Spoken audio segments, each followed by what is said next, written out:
Hello everyone. आज से हम स्टार्ट करेंगे बायोलॉजी। बायोलॉजी का मतलब क्या होता है? बायोलॉजी जो है एक ग्रीक शब्द है। ग्रीक शब्द इसलिए यूज होते हैं क्योंकि उनमें चेंजेस कम आते रहते हैं। बायोलॉजी का मतलब क्या होता है? जो जितने भी बायो में सेंटेंस होते हैं उनके मतलब उन्हीं के वर्डिंग में होते हैं। इनको ब्रेक करो और उनका मतलब निकालो। जैसे बायोलॉजी को मैं बायो प्लस लॉजी। बायो का मतलब होता है लिविंग और लॉजी का मतलब होता है टू स्टडी। लिविंग मतलब जीवित, टू स्टडी मतलब अध्ययन करना।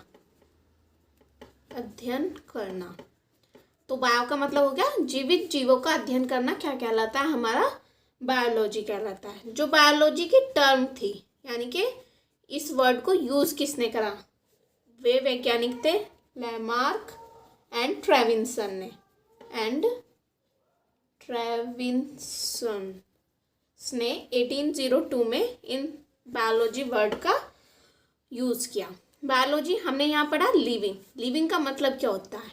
लिविंग वो चीज होती है जिनमें रेस्पिरेशन होता है। रेस्पिरेशन मतलब श्वसन।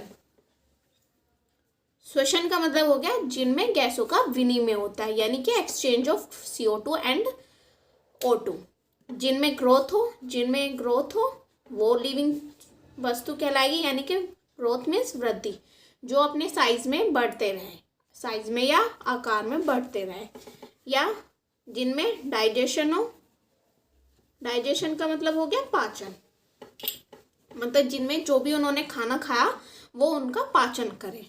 जिनमें रिप्रोडक्शन हो।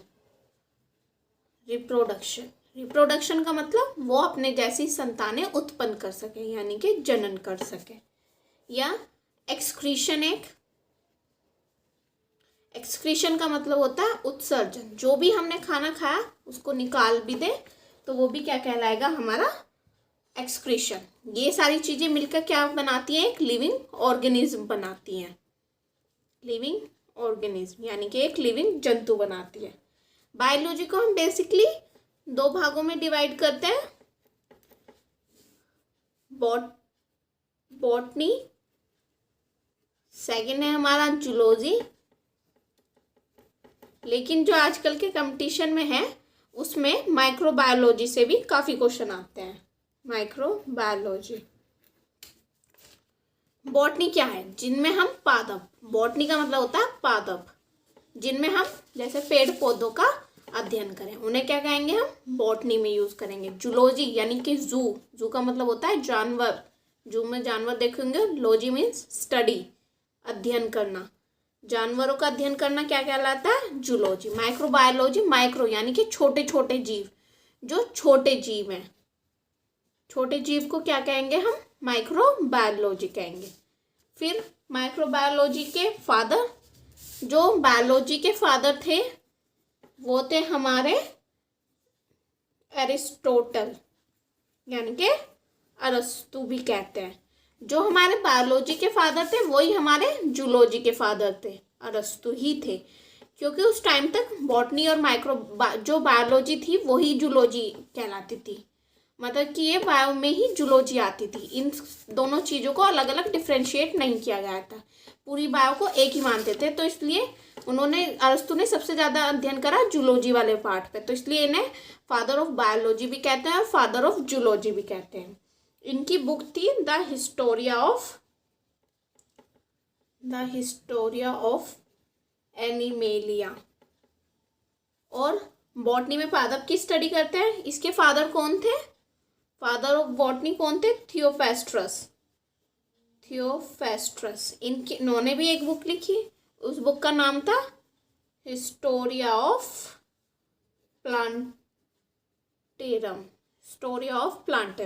इन्होंने हिस्टोरिया ऑफ प्लांटेरियम दी, इन्होंने Historia of animalia the. Microbiology, इसमें क्या था? इसमें एंड इसके जो फादर थे वो थे एंटोनी वॉन ल्यूवेनहॉक। ल्यूवेनहॉक को माइक्रोबायोलॉजी का फादर इसलिए कहा जाता है क्योंकि इन्होंने ही डिस्कवरी ऑफ माइक्रोब्स किया था। मतलब जो छोटे जीव थे उन्हीं की डिस्कवरी की थी। और इन्होंने ही फर्स्ट बैक्टीरिया का मतलब होता है जीवाणु, फर्स्ट बैक्टीरिया डिस्कवर्ड करा था, इसलिए इनको फादर ऑफ माइक्रोबायोलॉजी कहते हैं। इन तीनों में सबसे मेन होता है हमारा जूलॉजी। जूलॉजी से ही सबसे ज़्यादा एग्जाम में आता है, तो इसलिए सबसे पहले हम पढ़ेंगे जूलॉजी। जूलॉजी का मतलब हो गया जानवरों का अध्ययन करना, जितने भी एनिमल्स वगैरह हैं उन सब का अध्ययन किस में करते हैं हम, जूलॉजी में। जूलॉजी के फादर कौन कहलाते हैं, हमारे अरस्तु। जूलॉजी की स्टार्टिंग कैसे होती है, हर एक जीव, हम भी एक सेल से बने होते हैं, सेल फिर हमारा टिश्यू में चेंज होता है, टिश्यू हमारा ऑर्गन बनाता है, ऑर्गन काफ़ी सारे ऑर्गन मिलके हमारे ऑर्गन सिस्टम बनाते हैं, और एक ऑर्गन सिस्टम मिलके हमारा एक कंप्लीट बॉडी बनाता है। ठीक है, मतलब कि ये सबसे पहले इस धरती पे क्या बनी हुई, एक कोशिका बनी होगी, कोशिका के गुच्छे से एक टिश्यू बना होगा, वो टिश्यू एक स्पेसिफिक काम करने लगा होगा, तो उससे एक ऑर्गन बना होगा, एक ऑर्गन से फिर एक ऑर्गन सिस्टम बनता है, ऑर्गन सिस्टम से फिर एक बॉडी बनती है। जूलॉजी में सबसे पहला चैप्टर होता है ह्यूमन फिजियोलॉजी, जो हमारा सबसे मेन टॉपिक होता है, ह्यूमन फिजियोलॉजी। फिजियोलॉजी में सबसे पहले हम पढ़ते हैं अपना सर्कुलेटरी सिस्टम, जिसे हम परिसंचरण तंत्र कहते हैं। यानी कि जो भी हमारे शरीर में तरल पदार्थ घूम रहा है वो किस में हम पढ़ेंगे, सर्कुलेटरी सिस्टम में।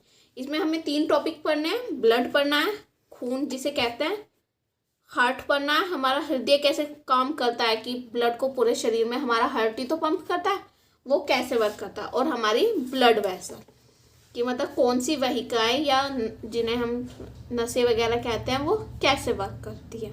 ठीक है, सर्कुलेटरी सिस्टम मतलब परिसंचरण तंत्र में हमें ब्लड पढ़ना है, हार्ट पढ़ना है और ब्लड वेसल पढ़नी है। नेक्स्ट टॉपिक आएगा हमारा, सेकंड टॉपिक होता है हमारा रेस्पिरेटरी सिस्टम। रेस्पिरेटरी सिस्टम में हमें क्या पढ़ना है, इसमें हमें पढ़ना है या रेस्पिरेटरी श्वसन तंत्र हमारा कहाँ होता है, हमारे नाक से स्टार्ट होकर हमारे लंग्स पे खत्म होता है, जो भी वहाँ तक होगा वो हमें यहाँ पढ़ना है। यानी कि इसमें हमें क्या पढ़ना है, लंग्स के बारे में, कि लंग्स कैसे गैसों का विनिमय करता है। थर्ड होता है हमारा एक्सक्रीटरी सिस्टम यानी कि उत्सर्जन तंत्र कहाँ से होता है, हमारा जो किडनी है वही तो हमारा यूरिया वगैरह फॉर्मेशन करती है, तो इसमें हम क्या पढ़ेंगे, हमारी वृक्क कहते हैं या किडनी। फोर्थ सिस्टम होता है हमारा डाइजेस्टिव सिस्टम यानी कि पाचन